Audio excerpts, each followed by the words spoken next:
Hello, I'm Todd Johnson, and this is Earlylands in Conversation. Today, we welcome back Christian-Geraud Neema. Gerard joined us when this series was a small, invite-only webinar hosted on Zoom. Today, we're excited to bring him to a wider audience to discuss the Democratic Republic of the Congo, or DRC.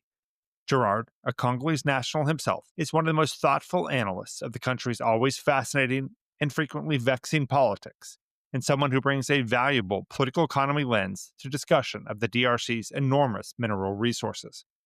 Gerard wears many hats, including serving as Africa editor of the China Global South Project and as a non-resident scholar in the Africa program at the Carnegie Endowment for International Peace. We are pleased to welcome back Gerard Neema to Earlylands in Conversation.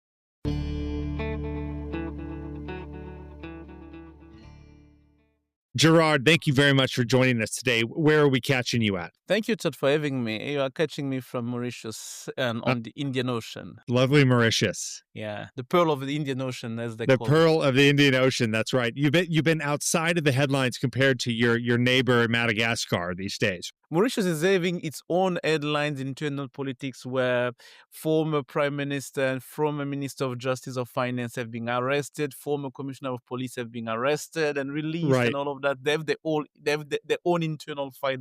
Good island state drama. Exactly, exactly, yeah. Speaking of drama, I don't think there's any other country we could pick besides the Democratic Republic of the Congo that embodies sort of drama, right? Yes. You know, I think it makes what's happening in Madagascar and Mauritius look like child's play. Oh, yes, definitely. Those are child plays. Those are, small islands, small issues, problems, but they are not really, they are far away from the drama of millions of deaths and thousands of displaced people. That's still child plays, yeah. Well, that's a good way to jump into it. For our listeners who may not follow the DRC closely, start by painting the big picture. I know that is a loaded question, but why is the Democratic Republic of the Congo, DRC, so geopolitically and economically important right now? It seems like it's having its moment, both for good and bad reasons. But give us a framework how to think about the DRC. Yes, I will not go back to history because sometimes when you have those kind of answers, you tend to go back to history to try to present how DRC has always been relevant to the debate and the geopolitical debate in the world, which is the case. But in simple terms, DRC is very much important today in a global geopolitical debate in the context of natural resources and geopolitics of critical minerals. The Eastern DRC is well known for its vast reach. It's a vast endowment in all kinds of natural resources: gold, coltan, tantalum, wolframite, tungsten, and all of that. The southeastern DRC is well known for its cobalt and copper. The DRC is the third largest copper producer in the world, the largest by far of cobalt in the world. And you also have its all biodiversity in the central region of the Congo, the largest rainforest after the Amazon in the world. It's one of the main rainforests in the world. So DRC is important in every shape and form when you talk about natural resources, being biodiversity, being mining resources. DRC is a country where among the top, if you have to have top 5, top 10 countries, DRC is going to be on the top on that list. So yeah, that's why DRC is one of those countries where when you talk about those topics, DRC's name is going to come up into the conversation. Exactly. In terms of land mass, it always is at the very top when it comes to Africa. You have the Congo River, which is one of the the longest river in the world. So yes, the second one in Africa. So DRC is that's one country in Africa that makes, it's a country of big, huge proportion. It's not the largest. It's the second largest after Algeria, but it's one of those countries where it's part of like a country of proportion in different shape and form, in different space of conversation. DRC's name is coming up in the world. Yeah, if Congo gets everything right, Africa will find that's engine to drive its development. I'm not sure that I share that point of view, but yes, you have that view that's kind of shared among many intellectuals on the continent. The DRC has been in the headlines for decades. Yeah. Unfortunately, usually in relation to conflict, corruption, untapped potential. Yeah. But what in your view is different about this current moment that has drawn this renewed attention? Or maybe this moment actually, maybe this is not different. So, and maybe that's just a narrative that's in the press. Tell us how you think about that. The facts are the same, are quite the same. Historical instability in the eastern part of the DRC, that has been the case since 1996.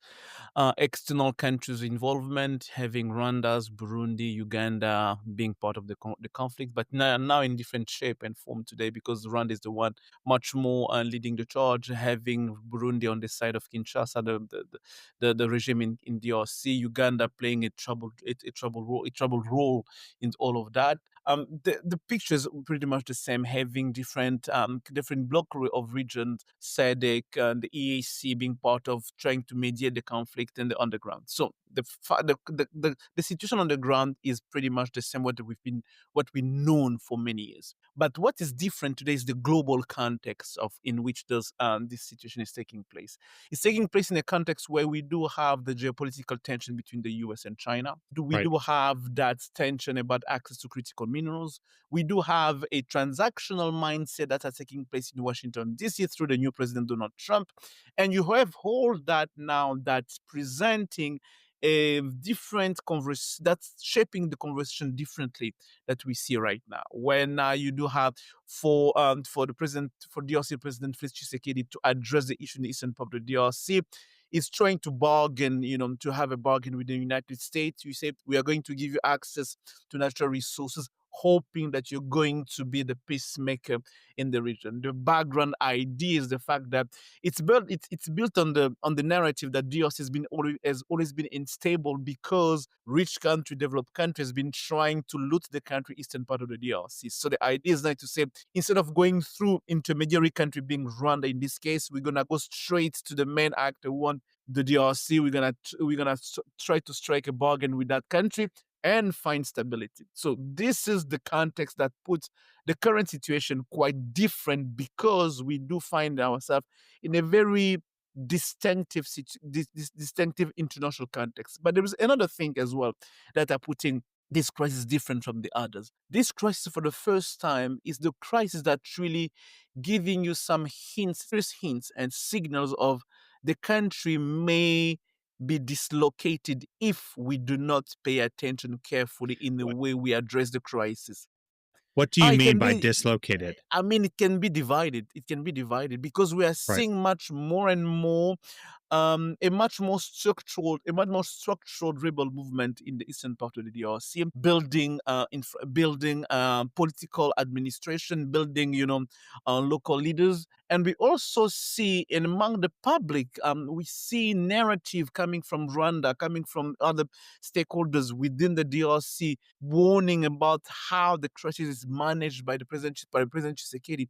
That may really lead us to a very, very different and very difficult path. So we've already had that stories of the DRC, being balkanized and all of that. But this time Too around, big to govern. exactly, being too big to govern.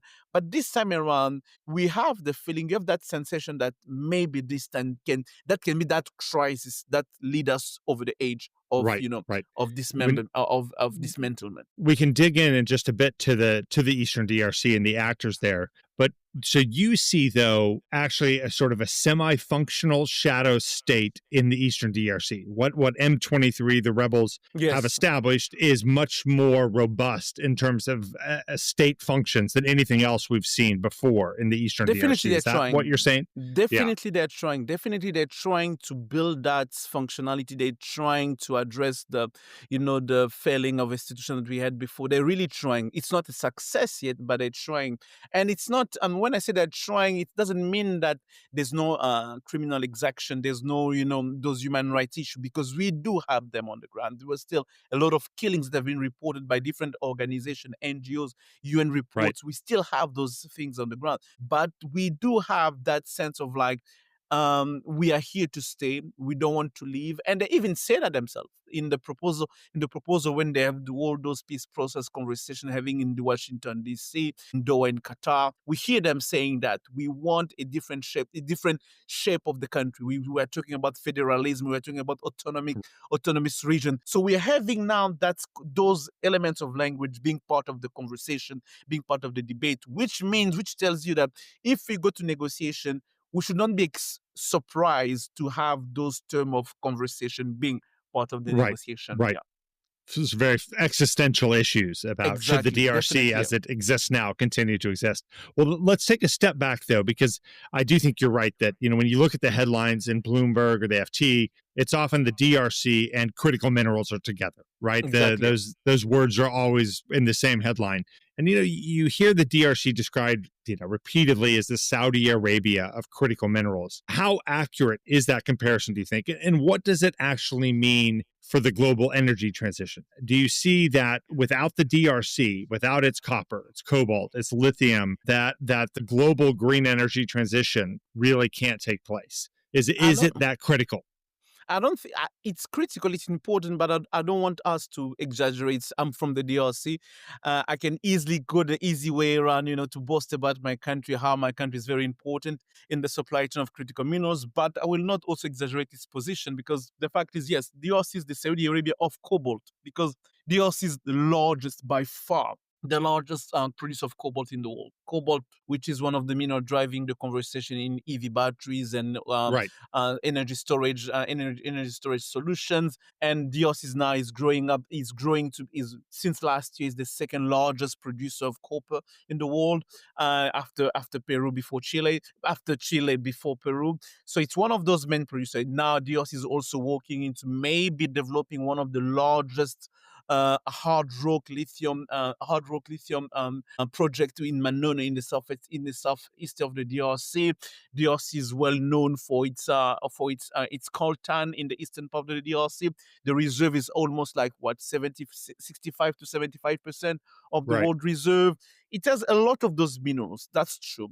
But when you talk about energy transition, it's not only cobalt, it's not only lithium, it's not only nickel, it's also other minerals which we do not have in DRC. There are prospects in their prospect of seeing if we have nickel on the ground and how much our lithium could be valued. But when you look at the full spectrum of the energy transition, when you see all the minerals that we do need for energy transition, there are many of them that are not in the DRC. right. That's a fact. So, and if you take into account today that you have countries like China that are trying to move away, and not only China, the whole EV industry, because EV is the main driver for demand for Right, cobalt. Now right. you have the EV industry saying, you know what, we need to move away from cobalt to find cobalt-free solution, cobalt-free Exactly. batteries, and even lithium-free batteries, because we do not want to expose the whole supply chain, the whole industry to one or to a group of countries. When you have all those technologies taking place, you should be expecting that in the next 5-10 years, as we're already seeing now, the event is going to phase out of cobalt. It's going to phase out Right. even out of lithium. So if we only pose ourselves being important because of cobalt, we may not be relevant in the next 5-10 years. That's the cycle of how innovation works and how it impacts mining industry. And we have to And keep that in mind. Yeah. I think you just put your finger on it there too. And the companies probably won't say this, but the DRC probably does not want to be seen as a supply chain risk, right? Exactly. Definitely. But they are, right? Companies want to diversify Oh away yeah. from a dependency on a market that is so Yeah. politically unstable. So Yeah. that's a very interesting point. Speaking of the companies that are engaged in the DRC, help us understand which mining companies are really best positioned to take advantage of the DRC's resources. Because I think a knee-jerk reaction is that, oh, this market is dominated by the Chinese, right? Yeah. It's totally in the pocket of Beijing and the West has no footprint. That's not the case. So help Yeah. us have a little bit more sophisticated understanding. Oh yes, because when you talk about mining industry in the DRC, when we mention Chinese, we tend to give them, the full spectrum of the mining industry in the DRC, which is not the case. They are very much present and powerful in the copper and cobalt industry, which they dominate. Right. That's not even a debate about that. But you have other minerals where you do have other companies and non-Chinese companies. You have, one of the largest gold mine in Africa. That's Iran. I think that's Ashanti Gold project in the northeast of the DRC. You have other companies in the east of the DRC doing other minerals, but in the copper and cobalt industry, yes, the Chinese are very, very powerful stakeholders, and they're not alone. Though you also have Swiss company, the Glencore. Glencore, which has two of the main cobalt mine in the world, the Mutanda mining and the Kamoto Copper company. You also have Kazakh company, Eurasian Group. Eurasian Group is a Kazakh company which is 40% of shareholding from the Kazakh government. But you also have them being very powerful and big players in the supply chain. But in terms of numbers, in terms of like output, true, Chinese companies are very much the one dominating the full market of copper and cobalt in the DRC. Yeah. But that geopolitical sort of battle that sells papers, right, is Yeah. about, I think there is some credence to the fact that the White House wants to make sure that American companies or Western companies, non-Chinese companies, are now able to truly take advantage of Congolese resources, right? So yes, they're really working to trying to find the way back in the DRC, because one of the largest cobalt producer in the world, CMOC, got his mining project from an American company, 2016 and 2020, from Freeport McMoran. And yes, we do have that case. We do have the situation where from the White House, not only the White House, in many countries in the global north, in Paris, in London, in Brussels, where people say, can we find a way to have Chinese company, non-Chinese company, America-minded, America-like companies to be back in the DRC, to be part of the conversation again.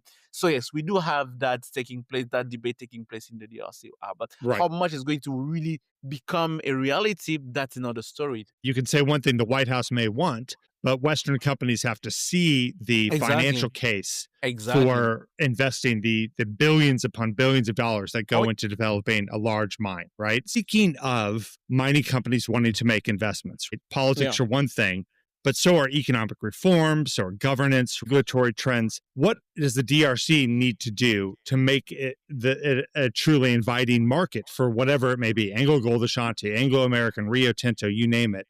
They will want to see regulatory reforms, I would presume. So what needs to happen? And lots needs to happen. A lot need to happen. DRC is one of the most riskier jurisdiction for mining investment in the world.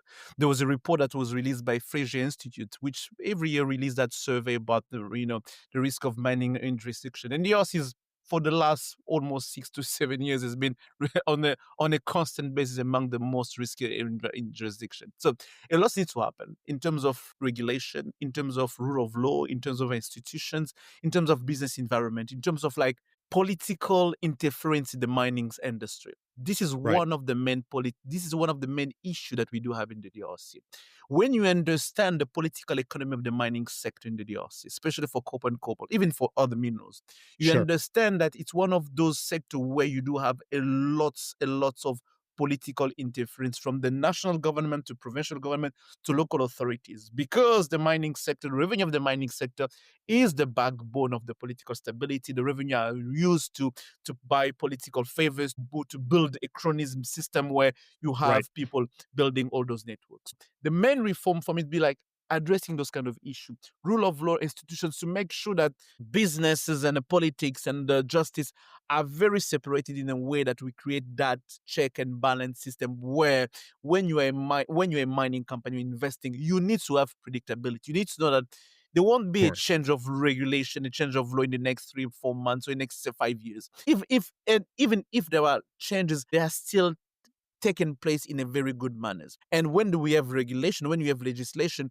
we do have an independent administration with efficient public servants, officers who are doing their job in the right way, in a way that they don't come and blast you with billions of tax revenue, tax that you need to file, you need to pay like 1.8 billion that was been imposed to Glencore recently. So they just don't come like this. And you have a court and judicial system that works in a way that if something happens, you can, bring your case in front of a court and you are sure to be protected. You are sure that your rights will be protected. And you want to be in a space where you don't want to be the next time just hearing that, the presidential guard special units where hundreds of men have, taken over your mining license. You don't want that. You want that kind of, stability, predictability that comes with rule of law, strong institution, independence of justice, and separation of all those instruments. But you also want something. You also want political stability. you want to be able to Right. know that not You want a every bit of Australia or a bit of Canada. Exactly. You don't want to find yourself every 6 months, a year, having rumors that, you know what, maybe there's going to be a regime change. You don't want to find yourself that, if there is a regime change, what's going to happen? You don't want that. You don't want Right. to be finding yourself every 3-4 years, there's a rebellion somewhere that's came out. I don't know in which part of your region that's threatening to take a big city. You don't want that. Indeed. Exactly. So all those reform, it's basically for me, we need to have a better state with better institutions to be able to address those kind of issues, to create in an environment where businesses say, you know what, we can go there and we can invest. We know Right. yes. And so I can take it from your tone, obviously, that what you described, the sort of the ideal or the normative case of what should be there is not there in your mind. It's not them. Right. It's really not them. I would be lying, and I would never advise a mining company to go in the DRC under the current circumstances. It's irresponsible. So you don't see any positive trajectory or trend line under the Tshisekedi government? No, I don't see any positive beyond the narrative, beyond the effort that you can see. We have some effort coming out of JCA means where you have some individual really trying to do something here and there. But the issue is a systematic issue, a systemic issue. And as long as the system is broken, those individuals, those people will never have enough of an impact to change it in a way that we see positive outcome coming. No, this is the issue. So that's the critical question, right? Yeah. You have to have some sort of regulatory certainty and political stability before any company or shareholders will allow them to spend billions of dollars to develop a 30 or 40-year project. Infrastructure, roads, electricity, water, all of that. There is an entire other set of issues, right? Exactly, an entire set of issues that are much more economic and industrial issues that you need to address. Let's shift to the Eastern DRC to go a little bit deeper into it, into efforts to wrap up this long-running civil war. What's the reality on the ground now? Particularly as it appears moving towards a sustainable peace, because it appears it's kind of 2 steps forward and then 3 steps back. Exactly. So if you, what is your elevator capture, so to speak, of where we are at with peace overtures and initiatives in the Eastern DRC? We are nowhere. I'm going to be blunt here. We are nowhere. We're in spaces where both in Washington, both in Doha, both of them had shown political will to try to address the issues, but both of them have showed also a certain lack of understanding of the various dynamic and complexity that comes with the with the conflict.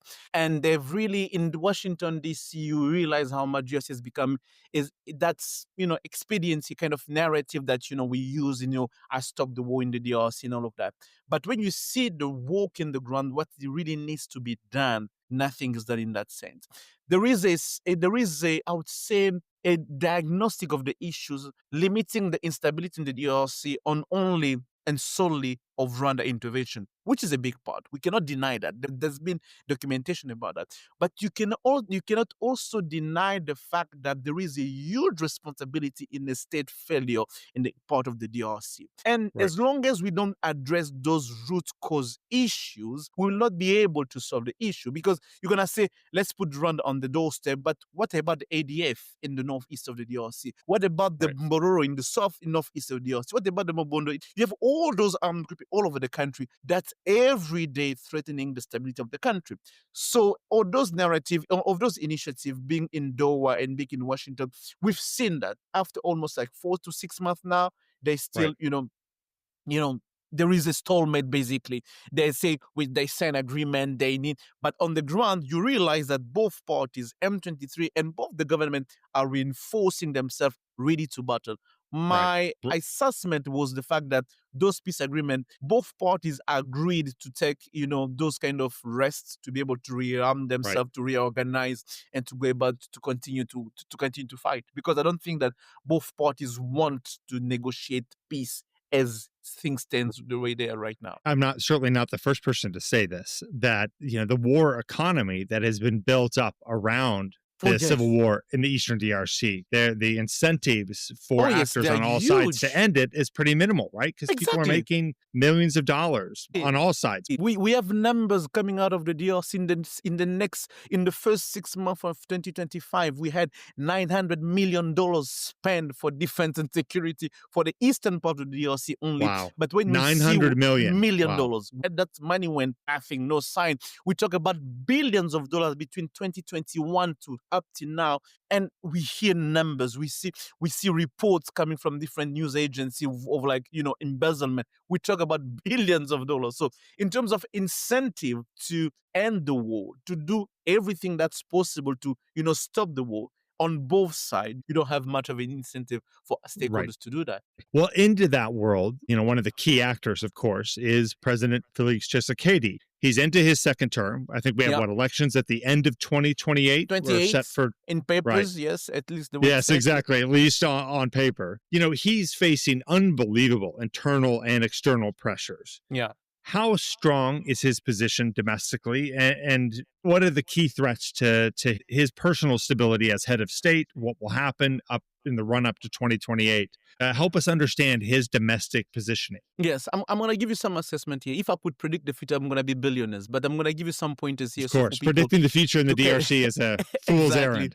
Exactly, for people to kind of understand. Politically speaking, he has been able to build a strong political allies in the country, right. The Union Sacrée pour la Nation, USN. He has been able to rally different political stakeholders from former President Kabila's allies to joining him, being part of that.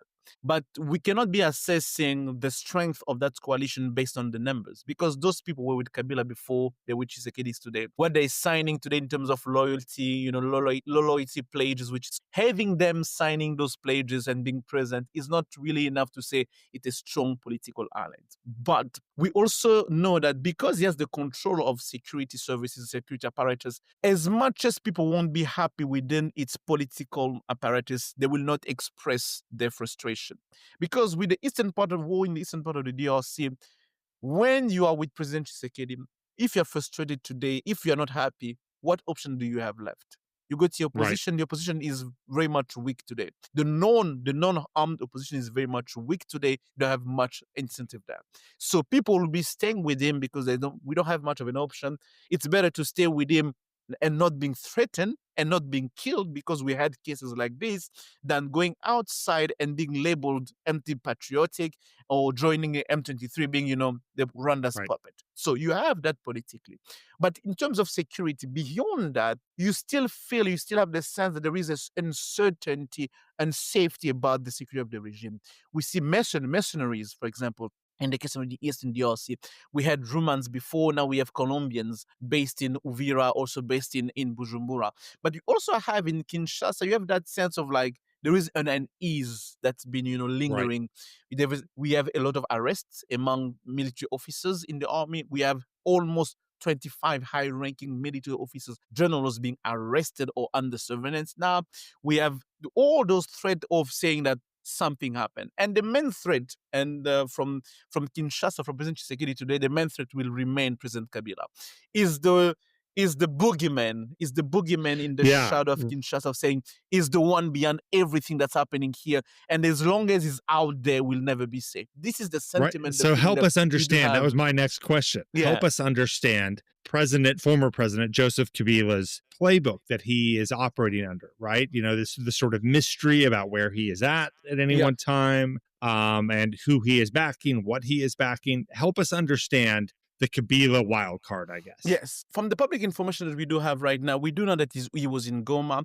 He was in conversation with the M23. He had contact with different head of states. When he was in Goma, he was saying that he was there for a peace initiative, talking with them, trying to see what can be done to find peaceful solution. But we also know that he's been meeting with different head of states in the region, from Paul Kagame in Rwanda, Joel Lorenzo in Angola, recently Emerson Mnangagwa in Zimbabwe, and even as well and Cyril Ramaphosa in South Africa. He's been present and very much active in the region. Right. And he's been seen, heard, speaking privately and publicly about his own assessment, his own frustration about his own personal security, and also about the state of the country right now. He's been complaining about how things have been going, talking about treason, the fact that the way President Tshisekedi became president was a result of a political agreement, and that political agreement has been disbanded, dismantled. There was a treason from President Tshisekedi's part, and there is that sense of now persecution that he's having. He's in a forced exile right now. His political party and the scrutiny. A lot of his close allies, close collaborators have been put in exile. So you have that sense of like there is a man out there who's not happy about the situation. And we're talking about a man who's been president for 18 years. The current structure of the army that we do have now is basically the one who built it.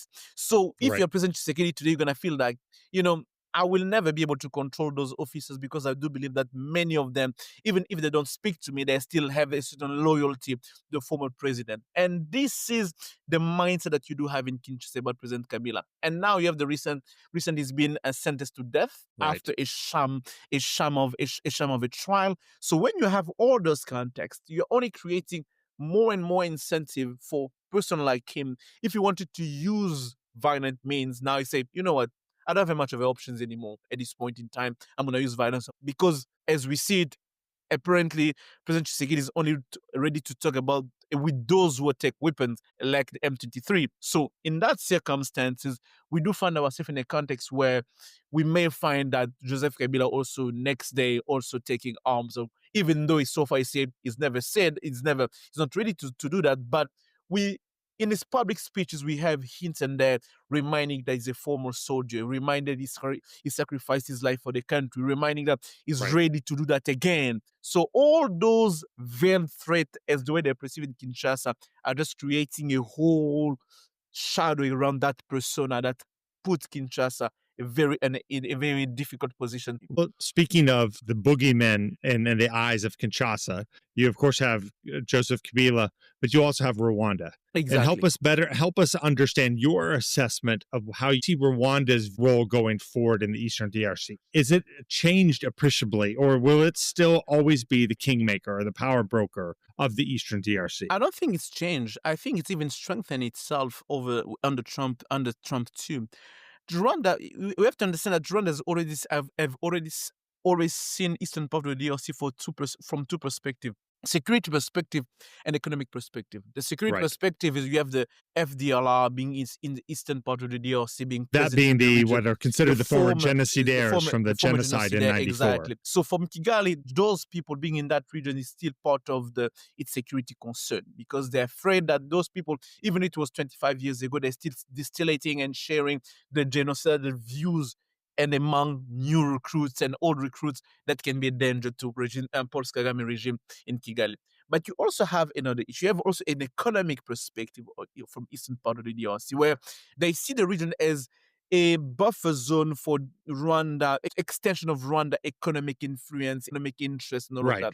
Natural resources of eastern part of the DRC are not stranger to that conversation, because even though the way they're engaging with the eastern part of the DRC is different from what they used to be in 2022, in 2002, 3, 4, 5, 6. Now, today, it's different. They build a much more stronger, quote-unquote, transparent but efficient export base of natural resources in the eastern part of the DRC, creating a de facto incentive for businessmen in the eastern part of the DRC to export to Rwanda, because it's safer, it's easier, it's business friendly. So for Rwanda, all of that are part of like Rwanda's core interests: security, economic, but we also have demographic interest, because we have heard now how Rwanda is now putting on the table the situation of the Tutsi people in the eastern part of the DRC, not forgetting that Rwanda, you have a lot of Tutsis and you have the genocide background, all of that playing into the narrative. So all of that is part of Rwanda core interest, the way it sees eastern part of the DRC.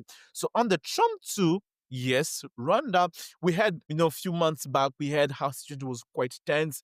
Rwanda reputation, talked about responsibility, all of that in the media and elsewhere. But after the Washington process, the Doha process, we see that Rwanda went silent for a moment to come back up with, agreement with the NFL's team, with the NBA team, having Right.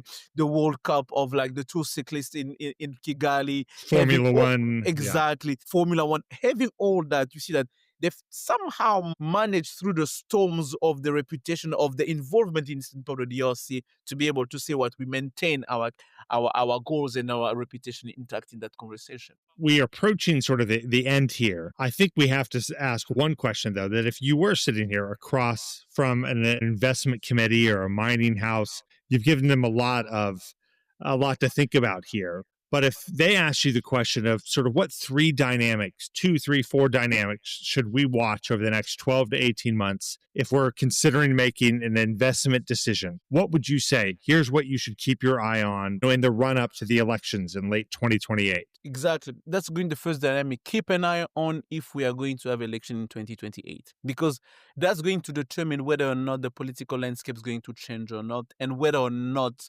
how people are going to enter in 2028. Right. Keep an eye on the narrative and the conversation if President Tshisekedi is hinting toward to organize election in 2028.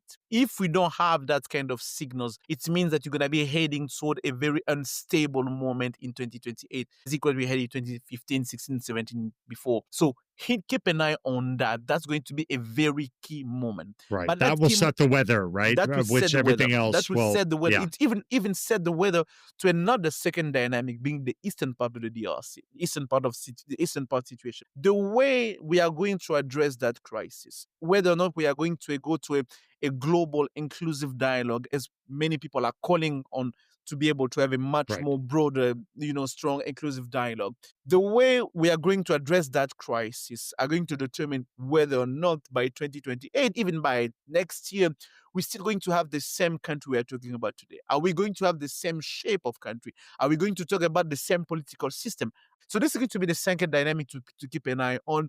And the third dynamic will be still about the eastern part of the DRC, how Washington is going to move in that crisis, how Washington is intending to address the crisis. Is Washington going to intend to move much more deeply and much more seriously to advocate for a much more inclusive dialogue to address the root cause of the instability? Or Washington is going to say, you know what, we tried, we're going to move away from that crisis. Of this and... We're going to wash our hands because anyway, it's not our crisis. Anyway, we did not start it. Anyway, we were called to try to help, but at the end, it was really not that. We're going to move away from that. Those, for me, are going to be the 3 dynamics to pay attention to. And of course, you have other dynamics right now.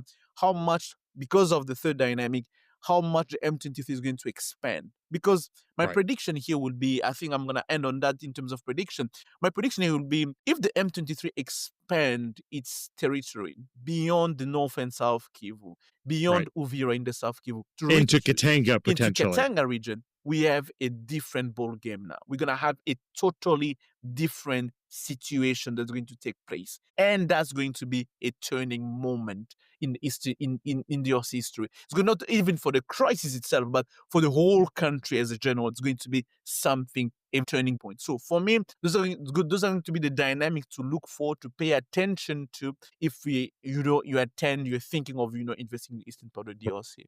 That's gold dust, my friend, in terms of advice to investors. But I think you're right. Every one of those will impact the others, right? Exactly. They're all interlinked. Last question. We always ask our listeners, and I should say here, what we've talked about with the DRC, we make it sound like an absolute just crisis prone, war, poverty, et cetera, et cetera. Whereas the DRC, if you go to Kinshasa, of course, it's a bit of a chaotic city, but oh my gosh, is it vibrant? Vibrant. Right. People, the music and the arts, food, right? The arts, everything is, Right.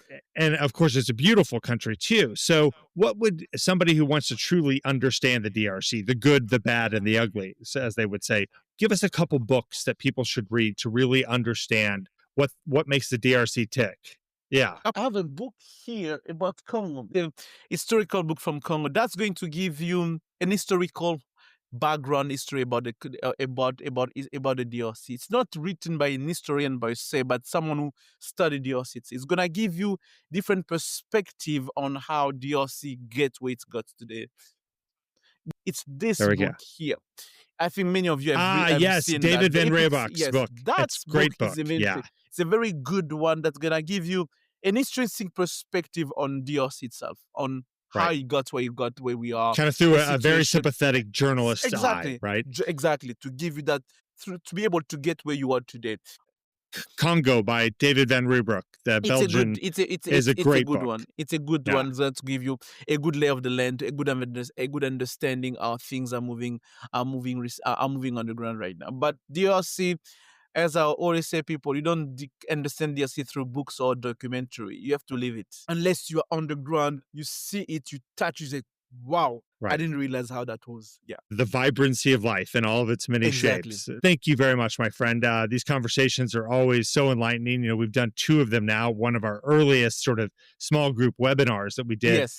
very early this year, and now for the broader podcast. And every time I do it and listen to you, I take so much away. So thank you very much. A pleasure for me to be part of this conversation, Todd. Thank you. Let's do it again soon. Yes.